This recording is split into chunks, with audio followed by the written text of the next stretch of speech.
lead quite a bit of it myself anyway. Well, then you probably be the person who knows the most, including Charlie and myself. So let's see where else we might be able to go with this. And I don't know why I have this on here. It always comes back to my, no, I don't want that. I want that. And I want this. Okay. So leadership and change. What is the relationship? And there's some of the things you've been thinking about. As a very good teacher of IDC, if anybody even remembers what that is, I think Boz does. Were you in my class on IDC, Boz? Instructor development. So we're supposed to always have an objective. What do you want the people to be able to do, under what condition, and by what standard? So I racked my brain, and Charlie wouldn't tell me what to do. So I said, well, I'd like us all to be a little more comfortable in addressing change where it's needed as elegant 11th district leaders, the elegant 11th district, using the guidelines of the Coast Guard and the auxiliary, and this reading that we do outside. So here's the agenda we're going to go through tonight. I'm going to go through a couple definitions, change and leadership. Then we are going to go into breakout rooms. Then we're going to talk a little bit about leading change and resistance. And I'm going to end it up with port and starboard. So here's the definition. Mr. Webster said, it's to make a thing different in some particular. This is one I like better. Something different than if it were just left alone. Boy, there's a lot of us that feel that way, I know. A variation in pre-existing methods, customs, or conventions. So a variation. This is all very, very well. One of our Division 12 flotilla commanders said in a meeting last night, well, the first thing I want to do in my new job here is to monetize this flotilla.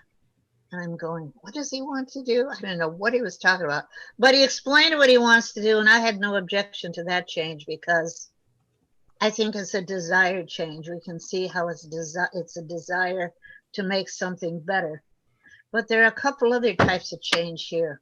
We're directed, like Norm was just trying to direct me to do something. I didn't want to do it. That's directed from above. If we're leaders, though, we got to pay attention. It's a desire, maybe, to make things better. And also, we've got disasters that produce change. And one now and then, it could be a tsunami or an earthquake or, I don't know, something. The COVID, yeah, all of that. So the only person that cannot respond to this is Boz. If you were to draw a leadership arrow, and if I could better have figured out how to do it with the whiteboard, I would have drawn it for you. But who could tell us what's on that leadership arrow as the Coast Guard's definition of leadership?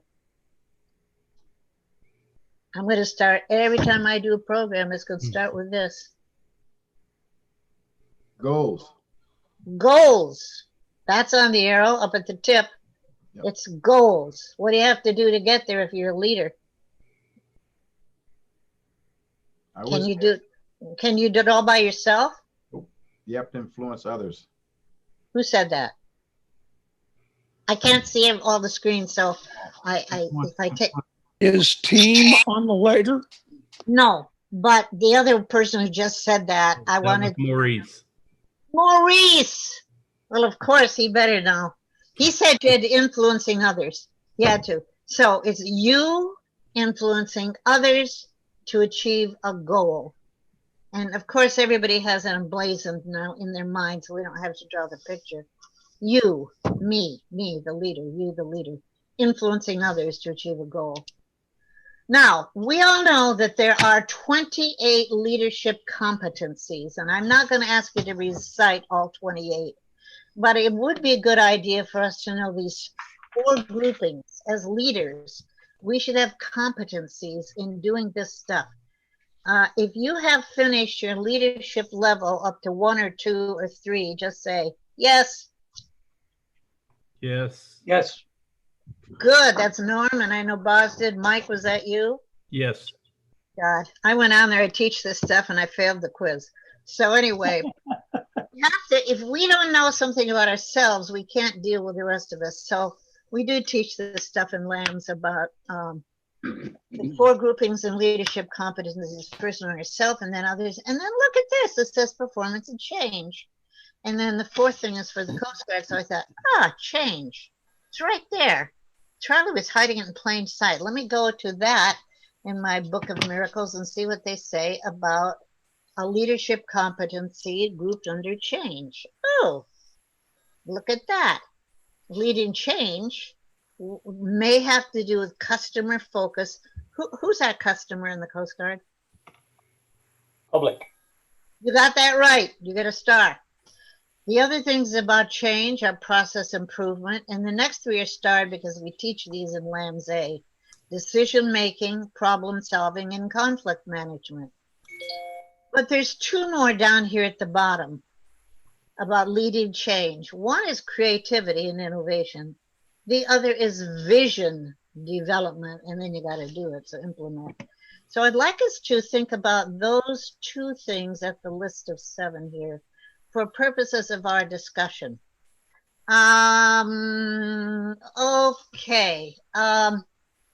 Rod Donahoe. Yes. Is it Ron or Rod? I'm sorry. Rod is in Rodney. Okay, Rodney, could you read this slide for us? Can you see it? Yes, I can. Please read it. Creativity and innovation. Leaders develop new insights into situations and apply innovative solutions to make unit and functional improvements. They create a work environment that encourages creative thinking. Leaders design and implement new or cutting-edge programs and processes. They take reasonable risks and learn from the inevitable mistakes that accompany prudent risk-taking. They encourage innovation and help their members apply the lessons learned. Beautifully done. You emphasize all the things I was hoping you would. That part in there, creating a work environment that encourages creative thinking. Think about climate in your flotilla or your division or your district, or even in your workplace, civilian or your home. You know, what is that climate like? Is it accepting? And in this situation, that encourages creative thinking, because we're talking about creativity and innovation. A shortcut from this would be you encourage new insights to make functional improvements. You create an environment or climate that stimulates creative thinking, and you take the reasonable risks. And we do learn from our mistakes. So we're not saying go out and do a great big thing that's going to bring down the house down on top of us or disappoint Charlie Geiger this year, but something small, if it goes bad, we can learn from it and go back a second time and make it better. Let me see. Mike Fimingo, can you read this slide? Certainly. Vision, development, and implementation. Leaders are able to envision a preferred future for their units and functions, setting this picture in the context of the Coast Guard's overall vision, mission, strategy, and driving forces. Concerned with long-term effect, leaders establish and communicate organizational objectives, monitor progress, initiate action, and provide structure to achieve the objective. Leaders create a shared vision, provide wide ownership, manage and champion changes in both process and structure to improve goal accomplishment. Well, gee, I should have read this before Norm tried to convince me to make this change. I thought I had to do it all on my own. Look at that. Widespread ownership. So I got to get a lot of people with what we usually say buy-in. That'll take a little while, but I guess I could. Shorthand version, envision a preferred future and engineer those changes. Well, that must mean that's something I want to do. I desire to do this one. Champion organizational change, but we have to set this in the context of the shared vision up and down the chain, because we cannot.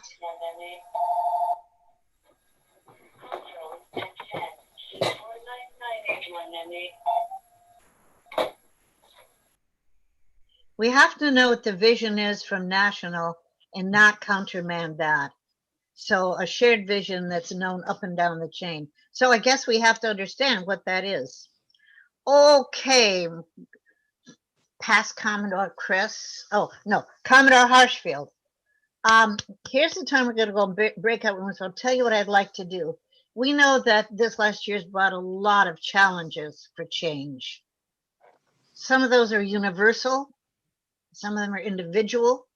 But I'd like us to come together in some small groups and create a list. That's why you needed your pencil and your paper, because one of you has to volunteer to be the scribe when you go in there and write down for each person, say what has been the most impactful challenge for change that you experienced in 2020. And maybe just use some short phrases that the scribe can write down because they have to report them back. So if uniforms is still a problem, it doesn't have to be a whole long sentence about which uniform and why. You can just say uniforms. So let's go into those breakout rooms if you would. And I think 4 should do it. All right, I'm going to go ahead. I believe you get a little message that says going to a breakout room. Go ahead and accept it. What do we, how much time, Ann? I think 7 minutes. 7 minutes. All right. I will.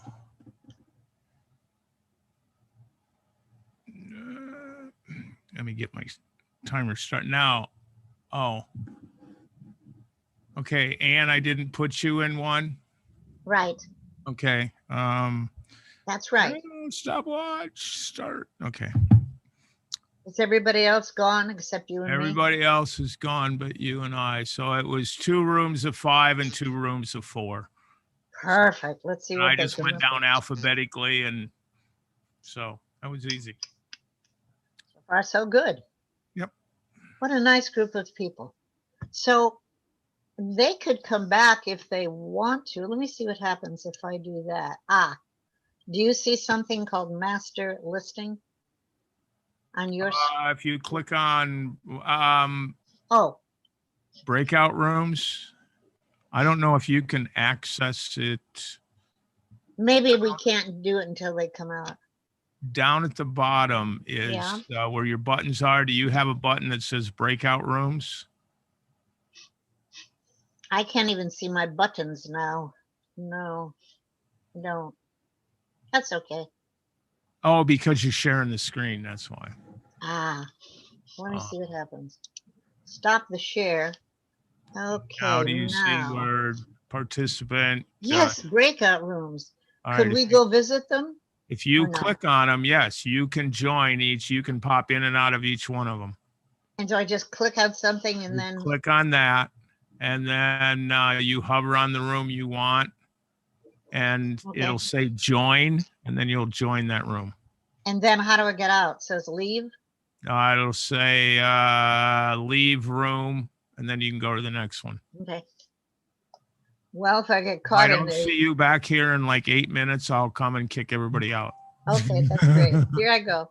All right.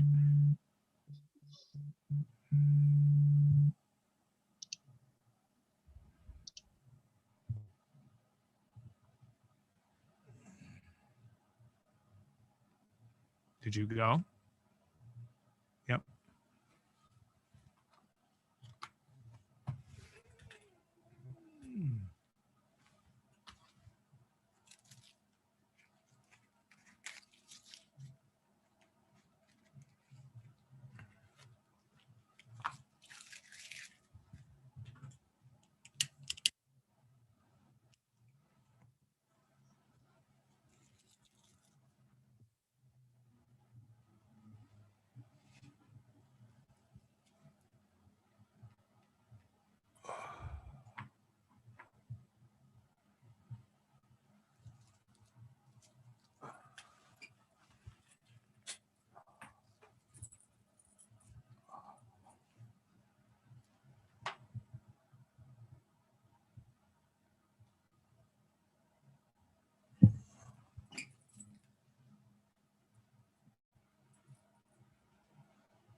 I went and I came back.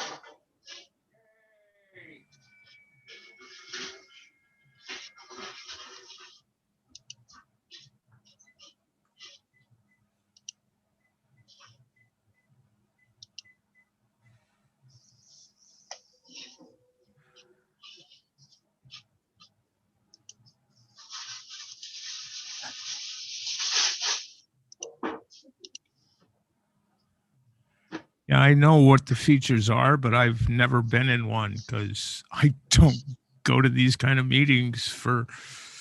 I went and I came back. It was fun. They joined and they said, "Oh, we got a new member." And I said, "I'm just touching base. Who's your scribe?" And Charlie said, "I am. I don't have anything to offer, so I'm just writing it down." He said, "No, you have something." He said, "I want to hear what they have first." So they're sitting there looking at their navels. So now, how did I do that? Because where did I go to see You that? just picked a room. Here, open Yeah, up. but I can't get to the little thing again that says breakout rooms. Should be at the bottom of your screen. Yeah, but what am I doing? Sharing? Is that why I couldn't get there? No. If you I can't get there. I wonder what happens if I click on the three little dots. that's the more. Hmm. Breakout room is right next or two. It's the three Yeah. little dots, reactions, and then breakout rooms. There are Well, I four. saw it before, but I think it was because I was sharing the screen or something. No, when you took the screen share off is when they popped up. Yes. And show how push Um, I don't need that. Why don't you go visit? It's real easy. Oh yeah, no, I know. I've Maybe- done it. I just never have sat in a breakout room and had somebody pop in and pop Oh, out. I see. They're at 5 minutes. Okay. Well, I wish I could figure out how I did that the last time because I'd love to go to the others. But I'm back on my share screen. How's it going so far, do you think? It's going good. Oh no, you're still in. I'll move you to room 3. Okay.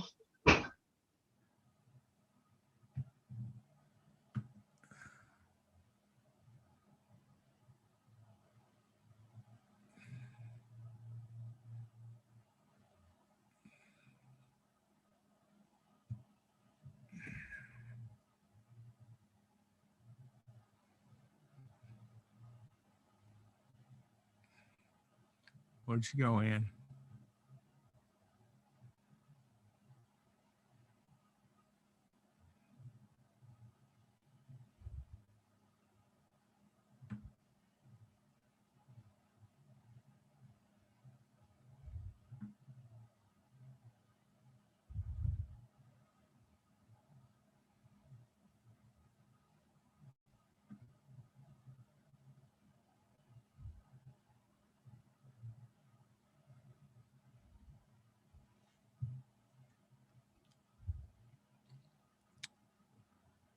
All right, you're muted. I got it now. I don't know how, but I got breakout rooms. So now I'm going to go into, I've been in 1 and 3. I'll go to 2 and 4, and then we're almost done. All right. Yeah. Well, yeah, we're at 7 minutes right now. 7? You told me Yeah. 5 before. Yeah, you were gone for a minute and a half. Time flies. Swear to God, we're at 7:03, right? So what Yeah. does that mean? They've been in the breakout room for 7 minutes. And they have 10? You said 7. I know. You got so 3 more minutes. You got 3 more minutes. Go ahead. Okay. And you got time to go in one more. And at 10 minutes, I'll come and kick everybody out. Okay.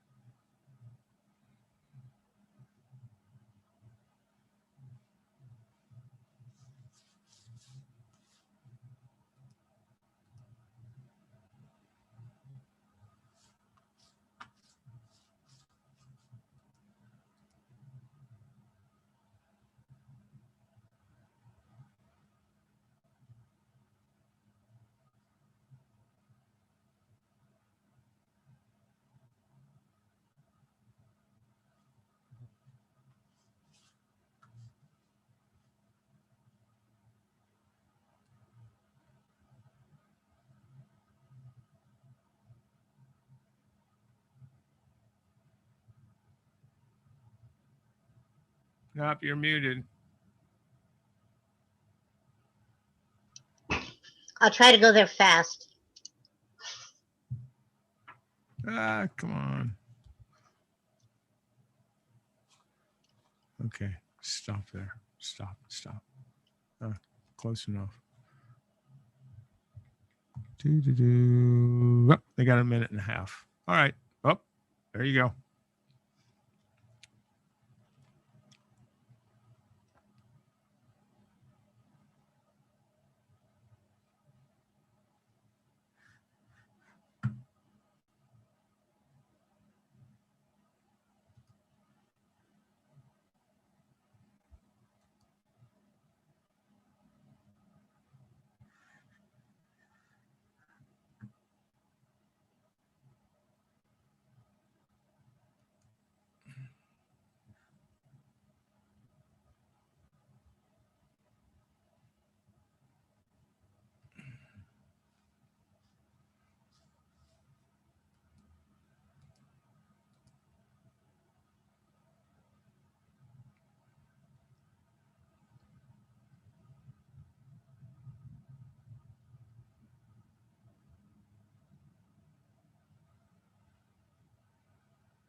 All right, you ready for him to come Yes. home? All I'm right. ready for everybody to come home. All right, let's kick him out. Close. All breakouts will close in 30 seconds. Makes it a lot easier when you're doing that. All right. Here they come.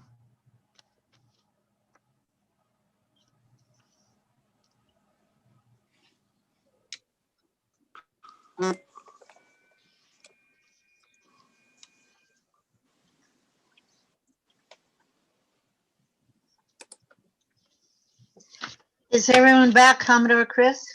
Yep, everybody's back. That's wonderful. Well, I came around and you all look very similar, like you were done. I'd like to go to room 4 to begin with, and I'm going to make a master list. If I knew how to do the whiteboard better, we'd do it there, but I'll do it on a piece of paper. Who was your scribe in room 4? Do you know room 4? That was Norm. yes. You're Oh, muted. Norm was it? Norm, do you have a list of some? Yes, I do. Would you read those off, please? Yeah, the obvious one was the effect of the shutdown on personnel and morale. Okay. That's the obvious big one in the room. The other one was we're forced to, shut down. Well, let's put it this way: the shutdown, and by having Zoom meetings, was a bummer and a downer. However, we found out that it actually turned out in one way to be good. So it's a mixed bag. It was bad and it's good because it gave us the ability to bring more people into it. It made our people more competent in using it and feeling comfortable with it. Okay. Another one was the loss of personal contact at flotilla meetings. Loss of the gold side interaction. Okay. And then obviously, which is part of one of the ones above, but the in-person fellowship, the loss of having Christmas parties, having summer barbecues, and just having pre-meeting dinners, etc. Great. So that's our list. Thank you. That's a very nice list. Room number 3. Do you know your room number? Yeah, I think that's me. Oh, Boz, it could be. Very, very similar. I think conclusions as Norm just laid out. We talked about COVID and its impact on the auxiliary. But I guess to double click on that, there's a couple specific examples. The inability to train like we used to, and maintain the requirements for our certifications. And I think that's a testament of how much our people like to stay active and how proud a lot of folks are of their accomplishments and keeping their certs. While I know there's going to be a grace period in REOIR, I think that's been a challenge for folks. Human contact came up in a couple different ways.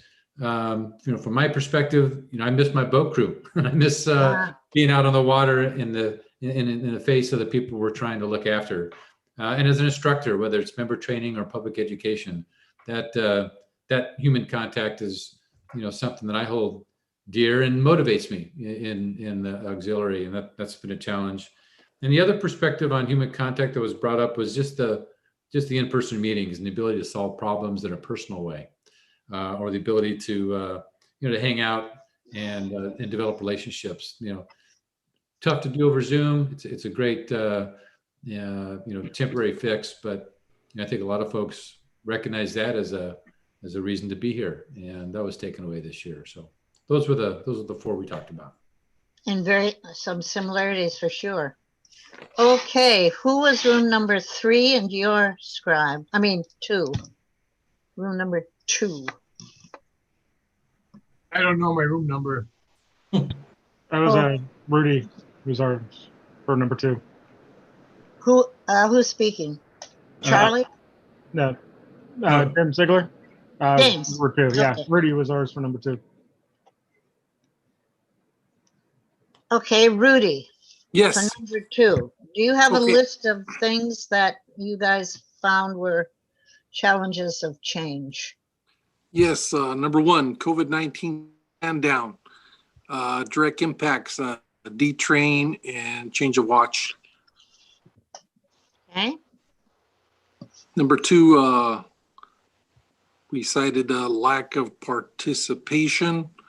After the COVID came down, well, we're all on stand down, but people in a shock, like, what can we do? What do we do? Number 3, innovation for virtual online training for both public education and meetings. That turned out to be a plus because, the extensive use of meetings, increasing participation in most cases. Number 4, adopted new order guidelines for VSCs, as COVID went and stand down progressed, district did start allowing people to submit and get orders approved for limited vessel safety checks. Right. Number 5, attendance. It's gone both ways. Most people felt that it has improved because it's virtual now. Mm-hmm. Number 6, membership recruitment, creative recruitment has been going on. Although some flotillas have lost, a lot of them have been very creative and very have increased their recruitment, even though it's it's done differently now, a little bit differently.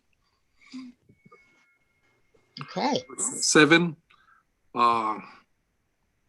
something that was cited was loss of membership due to COVID restrictions. Take your time, Rudy. Take your time. Yeah, excuse me, sorry. Because of COVID restrictions and impact, and specifically, jobs and family priorities shifted for some members. So it's not just necessarily a complete loss of membership, but people have become more inactive. Number 8, gold side restrictions. COVID bubbles are starting to open things up now. I know here in with the U.S. Coast Guard Station Channel Islands, 2 boat training, and so that's a positive thing. That's has evolved. And number 9, uniform usage down during meetings. I know. So the only thing we came up with in discussion was some flotillas has actually been more casual to increase attendance.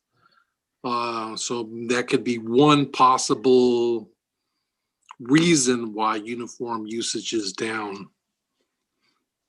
And that's how we came up with it. We got cut off. Oh, you were busy working. That's something. You so far. You guys have great lists here. Let's see, room 1. Yeah, that's me. The problem with going last is pretty much what we have was most of it was already covered, maybe using different words, but I think everybody's kind of on the same page here. The common denominator from almost all of the issues that we discovered is based on frustration because of COVID. Number one was we're maintaining currency on our qualifications during this period.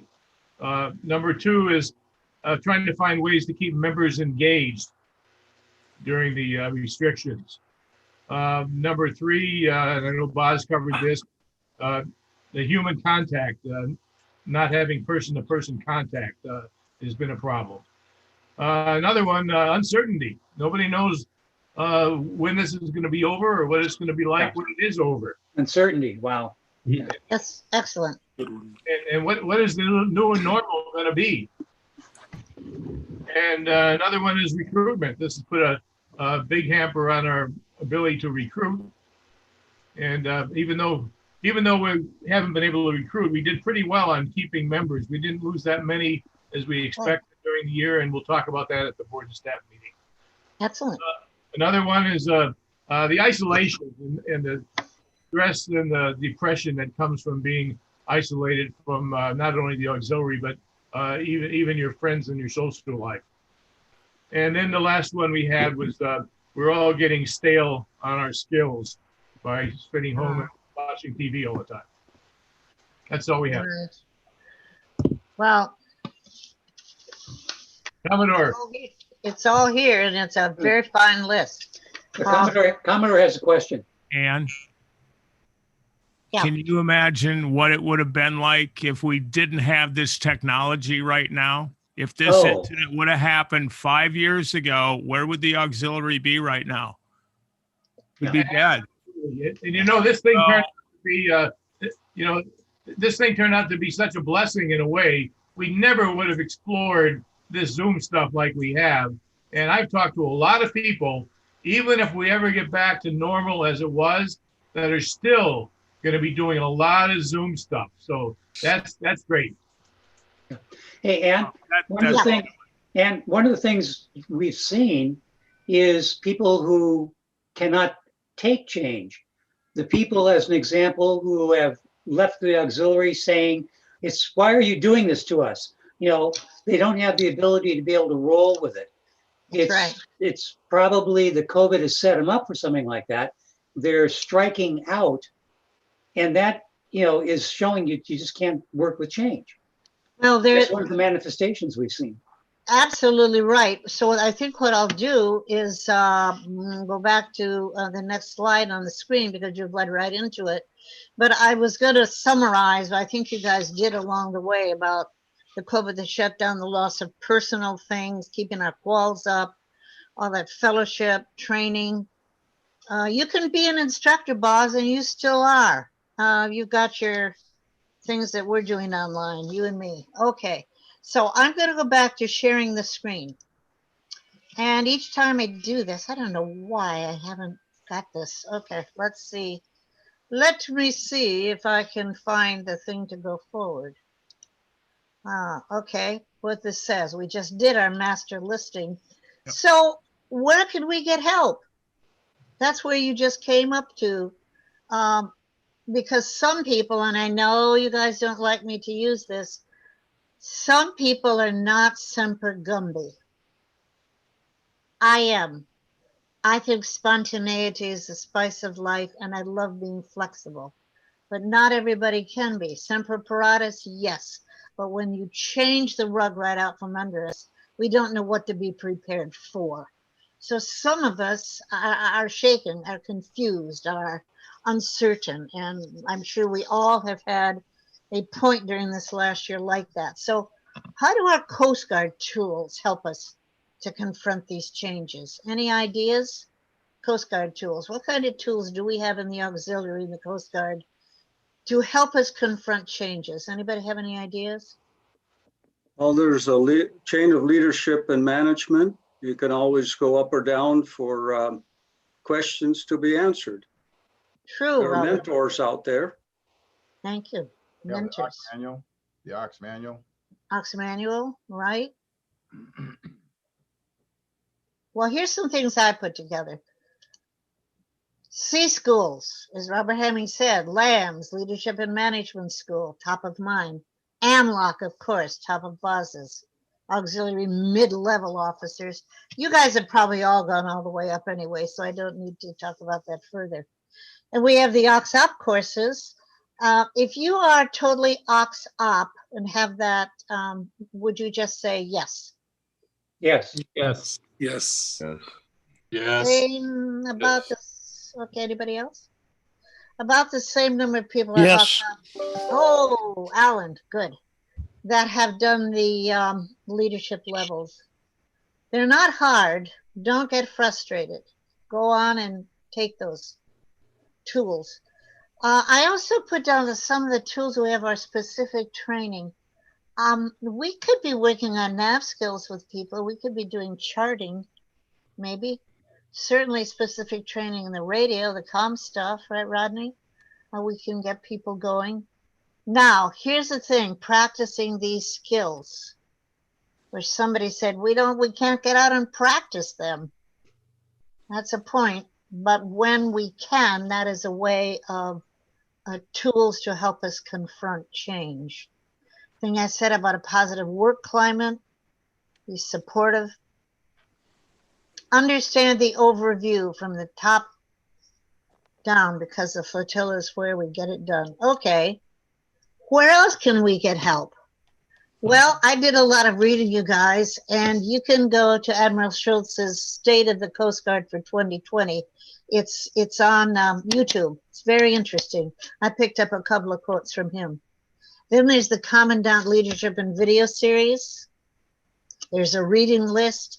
And something else that came to my attention, you know, we have this thing called a development plan, and usually we get a new member to fill that out when they come in. Maybe we forget. But how about doing our own each year? I'm sure there are changes, but I've been forgetful about even thinking about my own. So these are some other resources about how we can get help, plus FEMA courses. You don't need a mentor, you just need a computer to get on and do them. 100, 200, 700, 800, and then you get into the really interesting ones. Partnering. Robert Hamming, if we say partnering, how is that a way of getting help? How is that another way to embellish our skills? What does partnering mean to you? Well, right off the top of my head, and it's actually going to your mentor and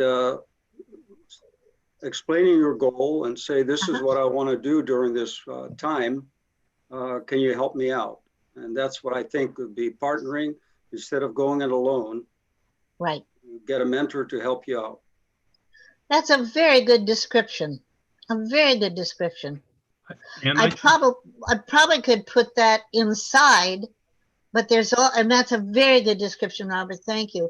There's also outside. We do some partnering. Anybody want to speak to that?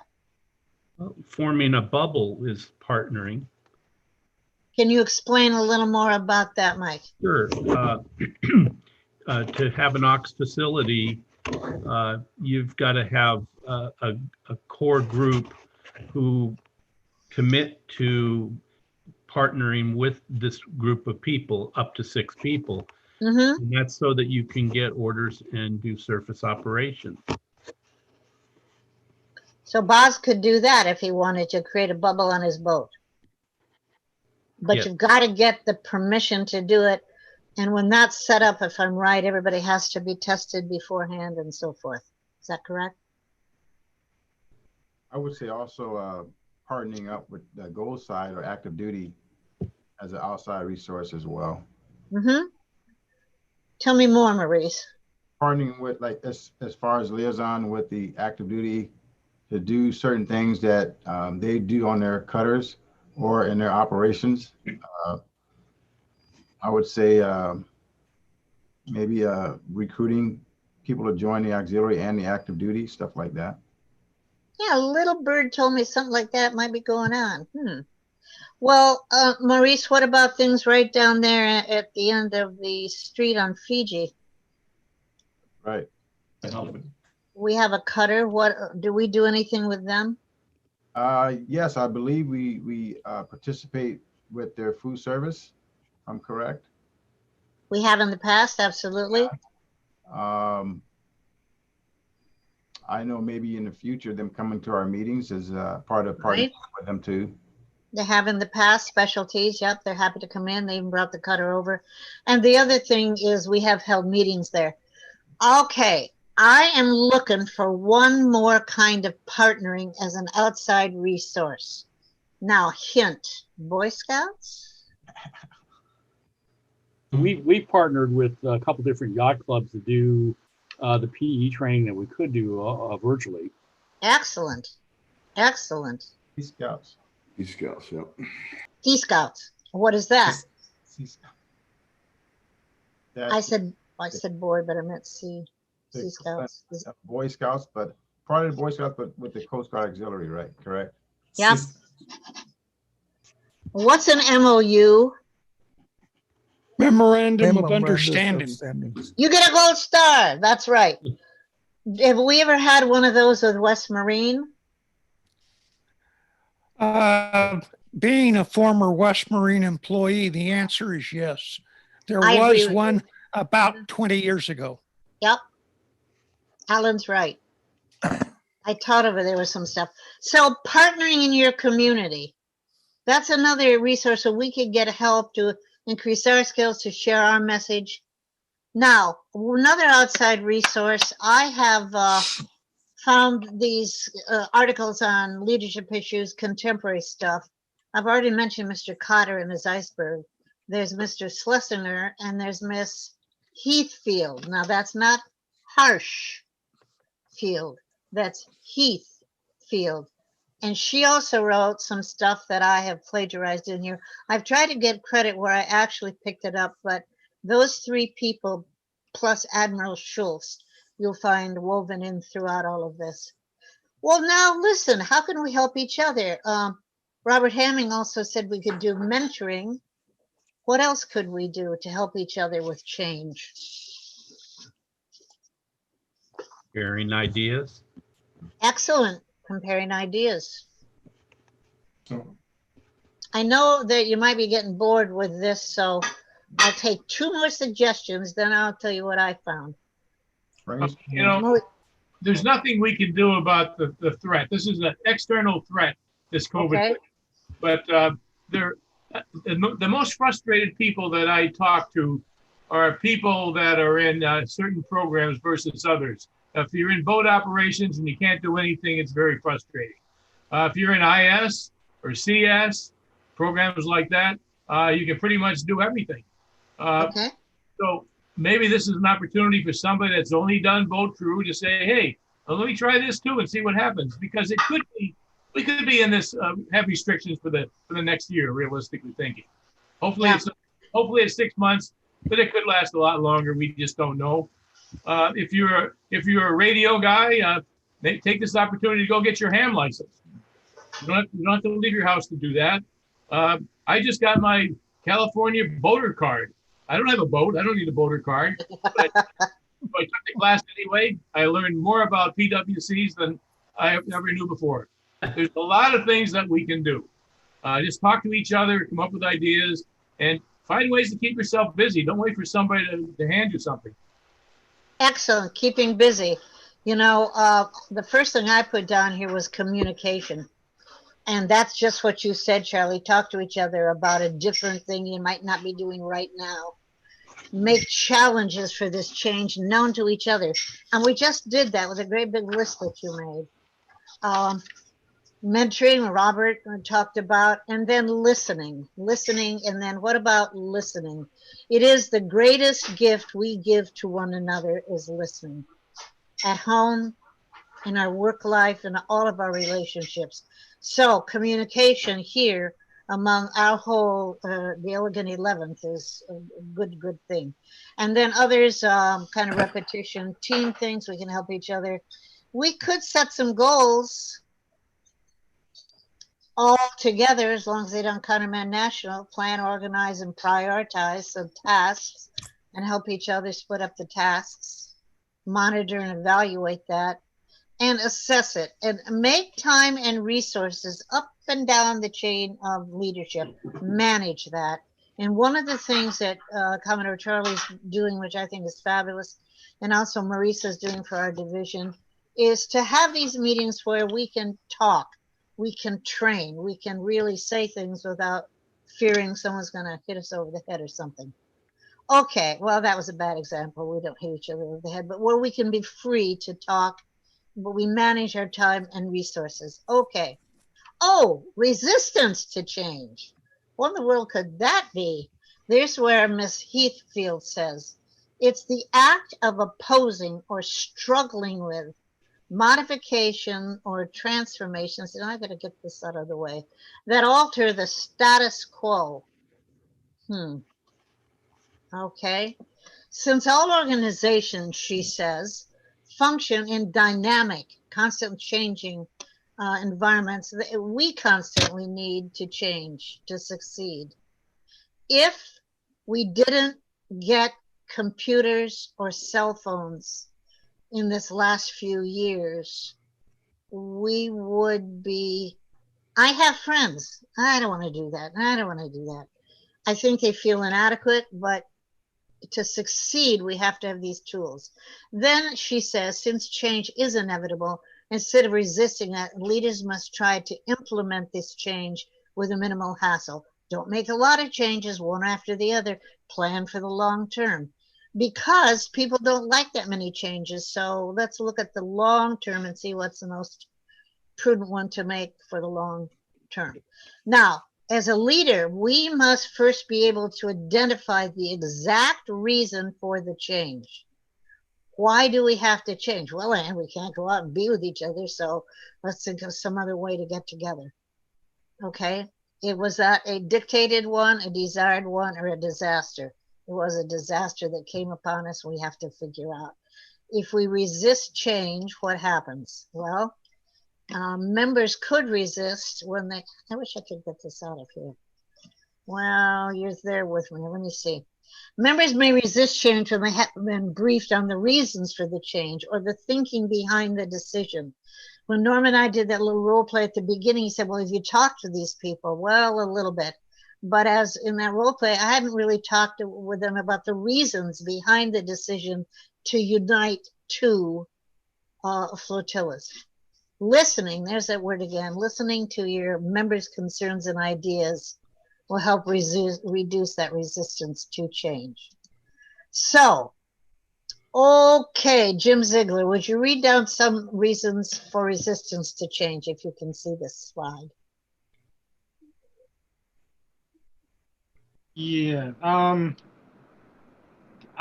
Fear of the unknown, feeling of inadequacy, lack of creativity, confusion, skeptical the change will work, I like it just the way it is, denial that the change is needed, it's inconvenient to learn something new, and the change may threaten a member's duties, powers, and influence, standing, or authority, and do not trust the source of the change. Yeah, that's some of the things that I pulled out from the readings. There's a lot more, I'm sure, but I'm not sure there's anything new except the one that's the long sentence jumped out at me. If this change, and I'm supposed to help facilitate it,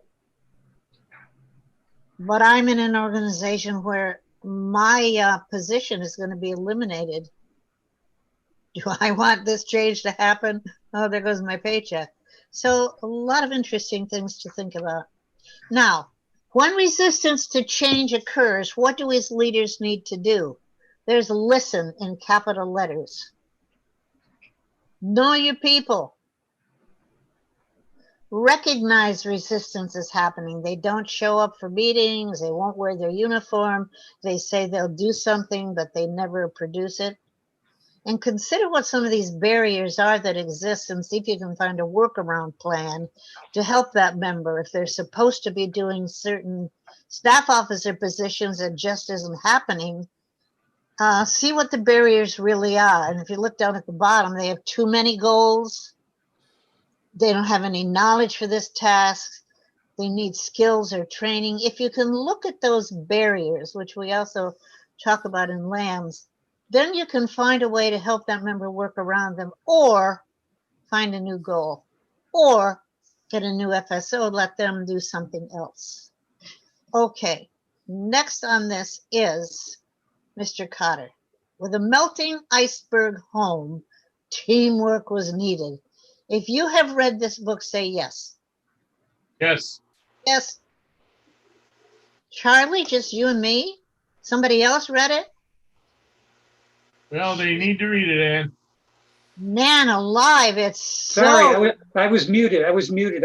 Me, Norm. Norm, I know you were there when it was given. You and Charlie came when I became division commander, and it was given out that night, and I read it thoroughly, because what happened with them, the teamwork was needed.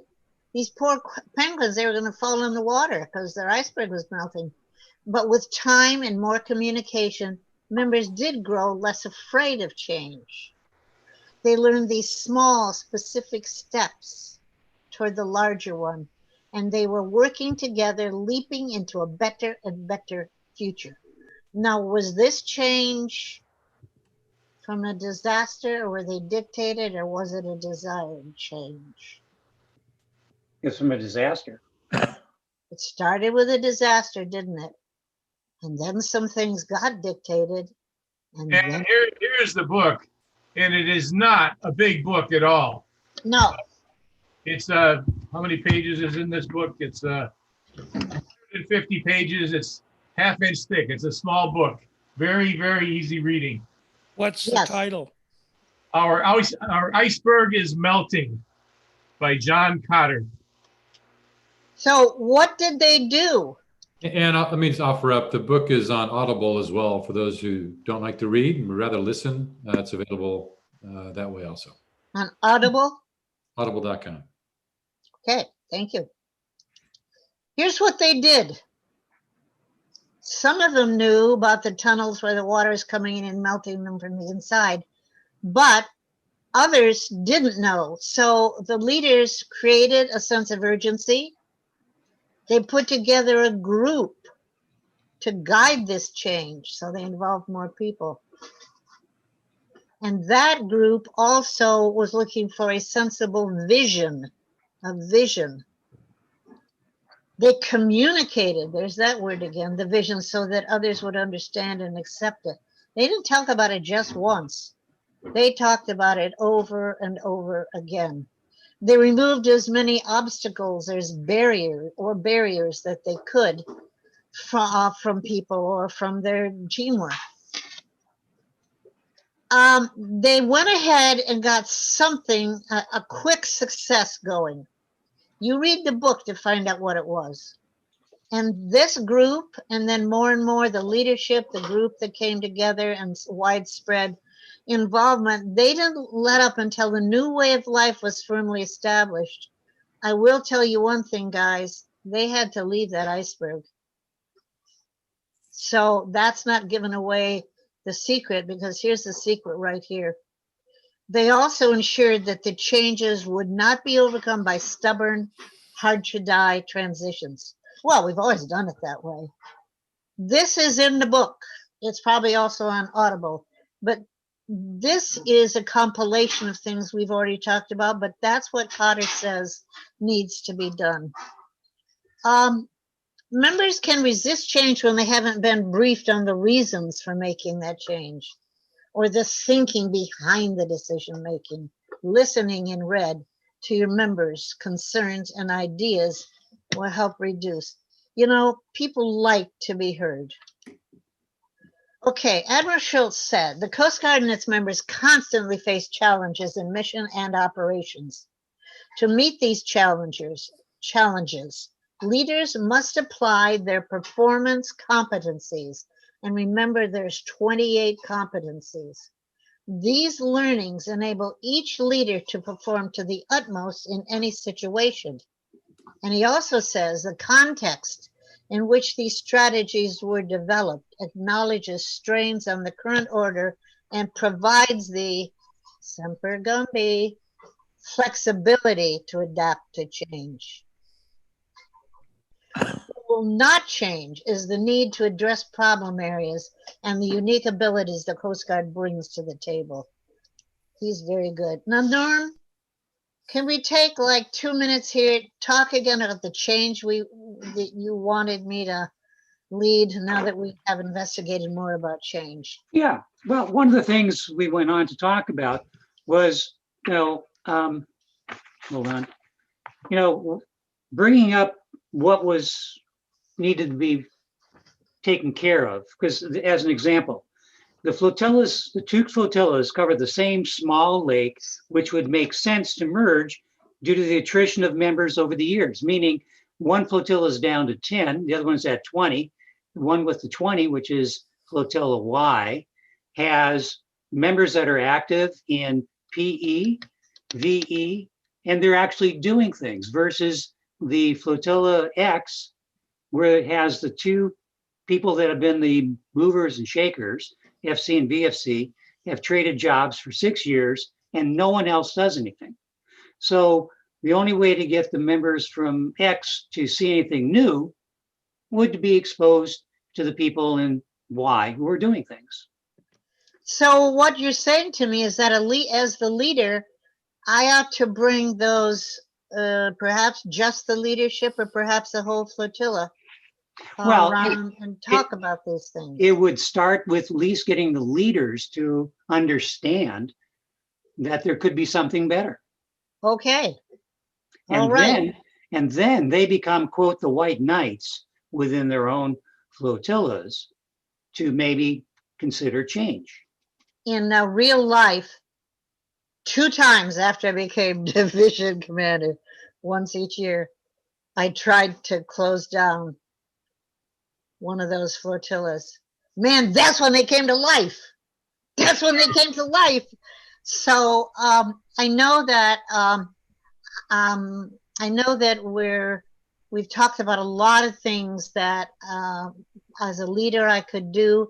The first thing would be to overcome my own resistance, so that what Norm, as my mentor, has just explained to me, now this makes more sense to me. So first we have to be aboard. If we're not, we better tell our leadership that we're not, and we might not be the right person to lead this change. Okay, here's Anchoffy's definition of change. As a sailor, how many times in my life have I gone from a port tack to a starboard tack? That can be really difficult in rough weather, can be really difficult. But the results of that new heading far outweigh the effort to do it. You may borrow that anytime you wish. Our objective was to become more comfortable in addressing change where it's needed as the Elegant 11th District leaders, using some guidelines of the Coast Guard, the auxiliary, and outside sources. We went over definitions of change in leadership. What was your most impactful challenge? We talked about leading change, resistance to change, and port and starboard. And we have just reviewed the objective and the agenda. Well, look at you people. I only see 2 people that are asleep. One is Rudy, and that's okay because he's sick. I want to thank you very much.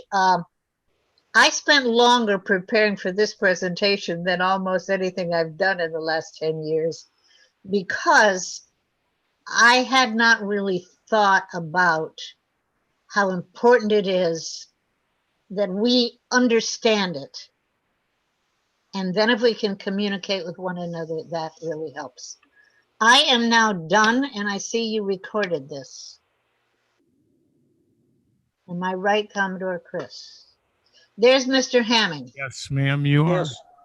And I just want to thank you, of course, for your leadership in teaching these classes. You're very easy to listen to. I don't know why, but I enjoy your presentations. I also want to comment on what Maurice said earlier. There was a kind of a hidden treasure by being isolated for a while. We lost contact with our station of Goldside Station for a while. recently, this month, we're doing some training in the 6-person bubble. And I'll tell you, the leadership, the new leadership at that station, the 2 chiefs and the helicopter crews are just elated that we exist. We've almost forgotten each other. By reaching out, they are actually more aware of who we are and what we are, and we are, of course, aware about them. I just want to mention that it's a positive thing that happened out of the last year, disastrous year, so to speak. Robert, you guys did the reaching out and the gold side accepted? Yes. Wonderful.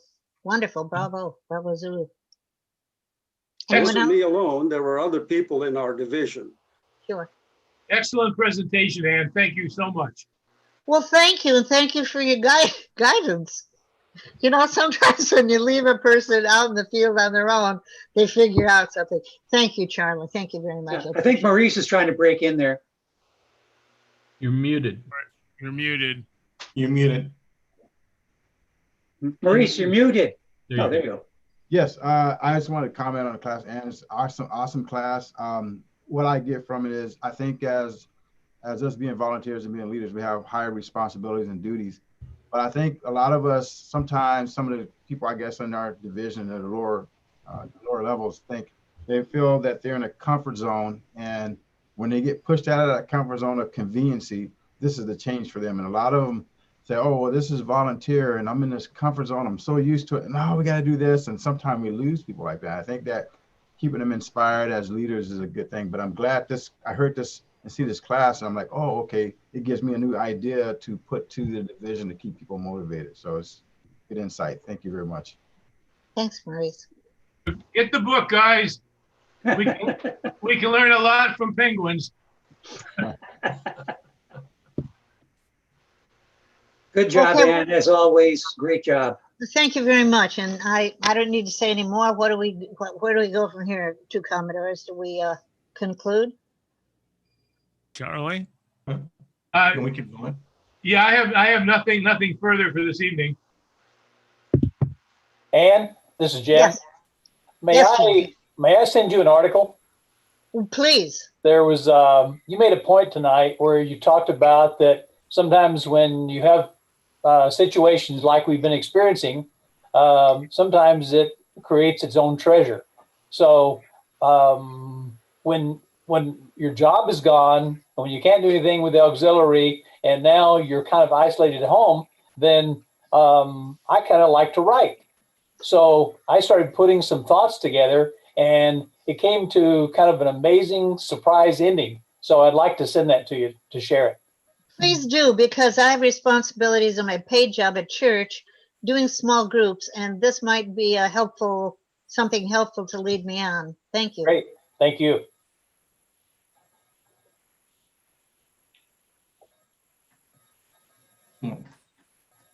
I know we hate to say goodbye, but I guess it's up to Hang on a second here. Hang on a second. As all of you know, I am at the end of my term. I am ready to stand down and turn the keys over to Charlie and make sure Rick fills up the boat and washes and waxes it and takes care of it. I don't have to come and correct him. But I want to thank everybody for the last 2 years. It's been a challenge. This year is going to be a challenge. Don't give up hope. We will get through it. There is a light at the end of the tunnel. I would like to leave with a inspirational video. I've had the honor and the privilege to work with Admiral McRaven. He was the commanding officer of Naval Special Warfare. I think he retired like 6 years ago, but he was out on a speaking tour, and he's an excellent motivational speaker. I have a short little video here that I want to play with you, and then when I come back, we will conclude this meeting. So keep my fingers crossed this works. Share. And all right, come on, mouse. All right, do you see a guy standing in a track position? Yes. Here we go. What starts here changes the world. I have a few suggestions that may help you on your way to a better world. And while these lessons were learned during my time in the military, I can assure you that it matters not whether you ever served a day in uniform. It matters not your gender, your ethnic or religious background, your orientation, or your social status. Our struggles in this world are similar, and the lessons to overcome those struggles and to move forward, changing ourselves and changing the world around us, will apply equally to all. So here are the 10 lessons I learned from basic SEAL training that hopefully will be of value to you as you move forward in life. Every morning in SEAL training, my instructors, who at the time were all Vietnam veterans, would show up in my barracks room, and the first thing they'd do was inspect my bed.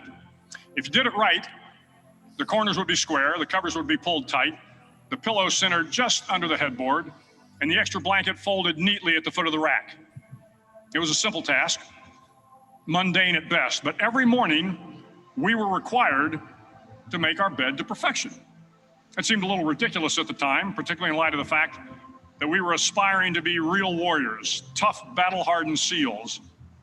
But the wisdom of this simple act has been proven to me many times over. If you make your bed every morning, you will have accomplished the first task of the day. It will give you a small sense of pride, and it will encourage you to do another task, and another, and another. And by the end of the day, that one task completed will have turned into many tasks completed. Making your bed will also reinforce the fact that the little things in life matter. If you can't do the little things right, you'll never be able to do the big things right. And if by chance you have a miserable day, you will come home to a bed that is made, that you made. And a made bed gives you encouragement that tomorrow will be better. So if you want to change the world, start off by making your bed.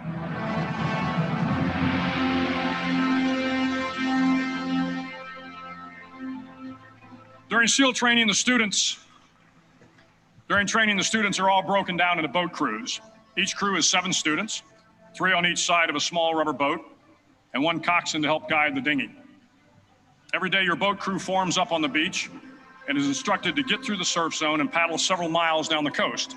In the winter, the surf off San Diego can get to be 8 to 10 feet high, and it is exceedingly difficult to paddle through the plunging surf unless everyone digs in. Every paddle must be synchronized to the stroke count of the coxswain. Everyone must exert equal effort, or the boat will turn against the wave and be unceremoniously dumped back on the beach. For the boat to make it to its destination, everyone must paddle. You can't change the world alone. You will need some help. And to truly get from your starting point to your destination takes friends, colleagues, the goodwill of strangers, and a strong coxswain to guide you. If you want to change the world, find someone to help you paddle. Over a few weeks of difficult training, my SEAL class, which started with 150 men, was down to just 42. There were now 6 boat crews of 7 men each. I was in the boat with the tall guys, but the best boat crew we had was made up of the little guys, the Munchkin crew, we called them. No one was over 5'5". The Munchkin boat crew had 1 American Indian, 1 African American, 1 Polish American, 1 Greek American, 1 Italian American, and 2 tough kids from the Midwest. They out-paddled, outran, and outswam all the other boat crews. The big men in the other boat crews would always make good-natured fun of the tiny little flippers the Munchkins put on their tiny little feet prior to every swim. But somehow these little guys from every corner of the nation and the world always had the last laugh, swimming faster than everyone and reaching the shore long before the rest of us. SEAL training was a great equalizer. Nothing mattered but your will to succeed, not your color, not your ethnic background, not your education, not your social status. If you want to change the world, measure a person by the size of their heart, not by the size of their flippers. Several times a week, the instructors would line up the class and do a uniform inspection. It was exceptionally thorough. Your hat had to be perfectly starched, your uniform immaculately pressed, your belt buckle shiny and void of any smudges. But it seemed that no matter how much effort you put into starching your hat or pressing your uniform or polishing your belt buckle, it just wasn't good enough. The instructors would find something wrong. For failing uniform inspection, the student had to run, fully clothed, into the surf zone, then wet from head to toe, roll around on the beach until every part of your body was covered with sand. The effect was known as a sugar cookie. You stayed in the uniform the rest of the day, cold, wet, and sandy. There were many a student who just couldn't accept the fact that all their efforts were in vain, that no matter how hard they tried to get the uniform right, it went unappreciated. Those students didn't make it through training. Those students didn't understand the purpose of the drill. You were never going to succeed. You were never going to have a perfect uniform. The instructors weren't going to allow it. Sometimes, no matter how well you prepare or how well you perform, you still end up as a sugar cookie. It's just the way life is sometimes. If you want to change the world, get over being a sugar cookie and keep moving forward. Every day during training, you were challenged with multiple physical events, long runs, long swims, obstacle courses, hours of calisthenics, something designed to test your mettle. Every event had standards, times you had to meet. If you failed to meet those times, those standards, your name was posted on a list. And at the end of the day, those on the list were invited to a circus.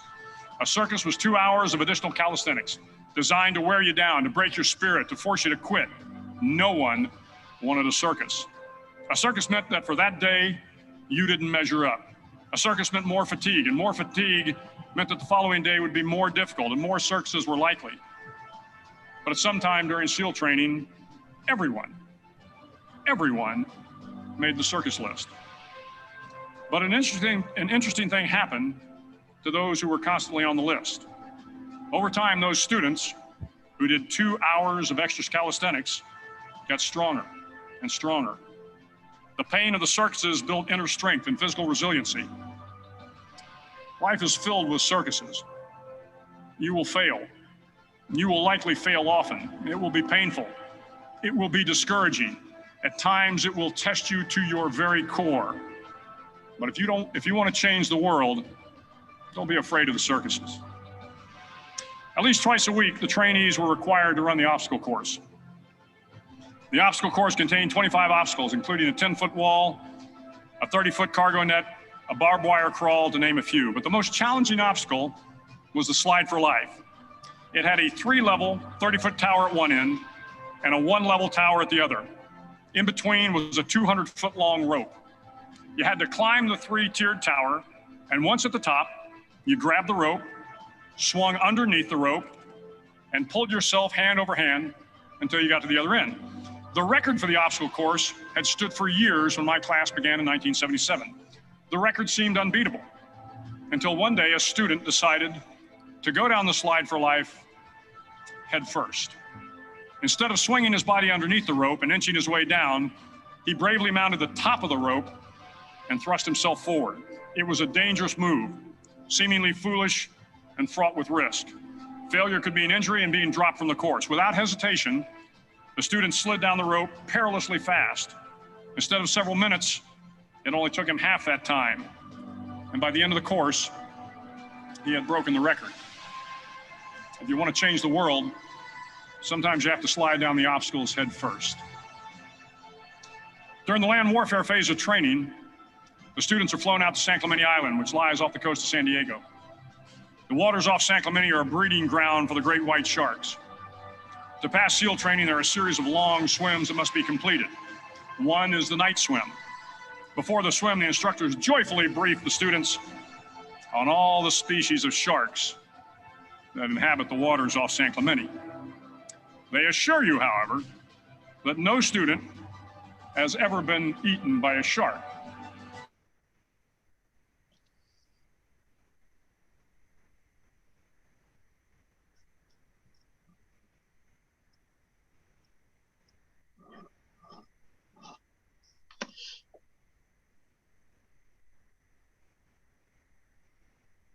Looks like Chris is frozen.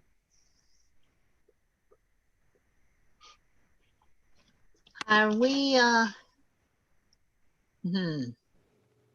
No student ever eaten by a shark. Yeah. as Well, of but the the Commodore telephone. just got eaten. Yeah. Let's give Chris a minute to check back in. Now, see, we didn't hear the next part yet. Yet. Hey, Right.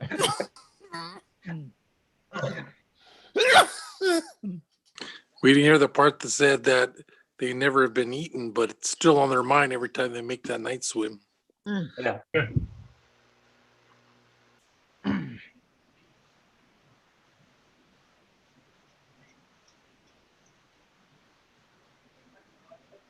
Part of the bandwidth for his system. Yeah. it's a very interesting presentation, however. Yeah. No, it's a powerful video motivation, and Jackson Whitaker presented that to us. Behind the keel, the center line, and the deepest part of the ship. This is your objective. But the keel is also the darkest part of the ship, where you cannot see your hand in front of your face, where the noise from the ship's machinery is deafening, and where it gets to be easily disoriented, and you can fail. Every SEAL knows that under the keel, at that darkest moment of the mission, is a time when you need to be calm, when you must be calm, when you must be composed, when all your tactical skills, your physical power, and your inner strength must be brought to bear. If you want to change the world, you must be your very best in the darkest moments. The 9th week of training is referred to as Hell Week. It is 6 days of no sleep, constant physical and mental harassment, and one special day at the Mud Flats. The Mud Flats are an area between San Diego and Tijuana where the water runs off and creates the Tijuana Sloughs, a swampy patch of terrain where the mud will engulf you. It is on Wednesday of Hell Week that you paddle down in the mud flats and spend the next 15 hours trying to survive this freezing cold, the howling wind, and the incessant pressure to quit from the instructors. As the sun began to set that Wednesday evening, my training class, having committed some egregious infraction of the rules, was ordered into the mud. The mud consumed each man till there was nothing visible but our heads. The instructors told us we could leave the mud if only 5 men would quit. Only 5 men, just 5 men, and we could get out of the oppressive cold. Looking around the mud flat, it was apparent that some students were about to give up. It was still over 8 hours till the sun came up. 8 more hours of bone-chilling cold. The chattering teeth and the shivering moans of the trainees were so loud, it was hard to hear anything. And then one voice began to echo through the night. One voice raised in song.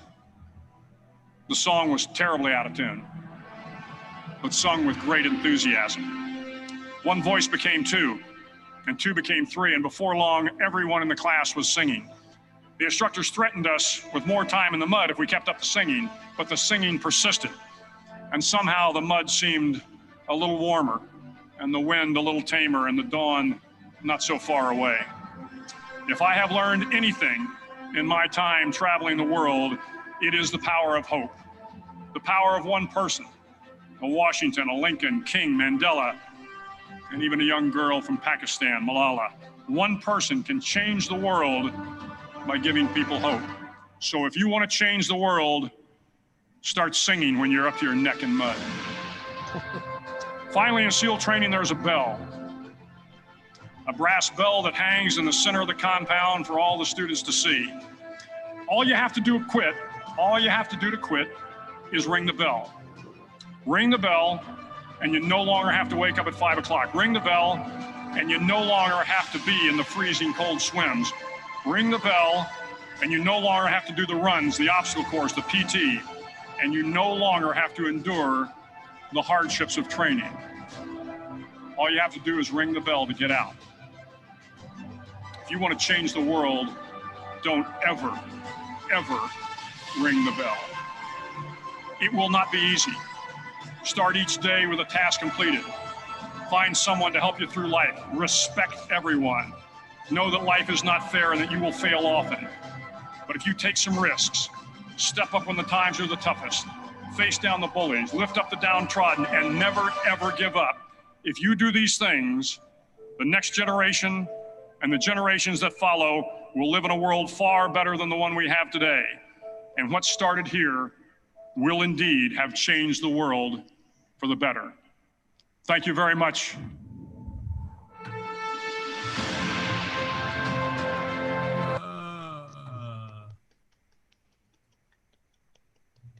All right.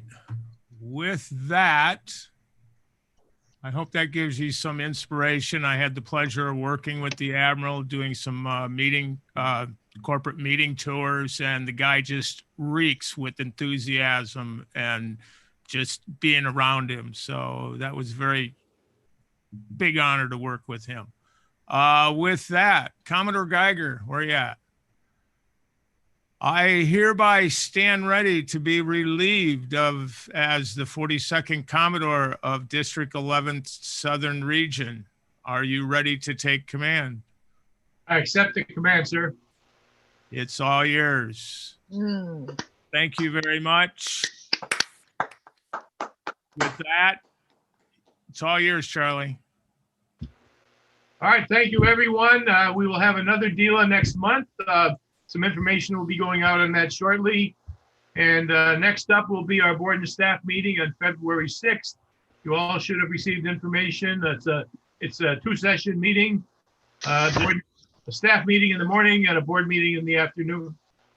If you don't have that information, let me know and I'll be sure you get it. And that's all I have for this evening. Good night, everyone. Good night, everyone. Good night. Good night. Thank you. Night. Thank you all. Thank you, Ann. Be safe. Thank you, Ann. Good job, You're Ann. welcome. You, It was Ann. fun. Commodore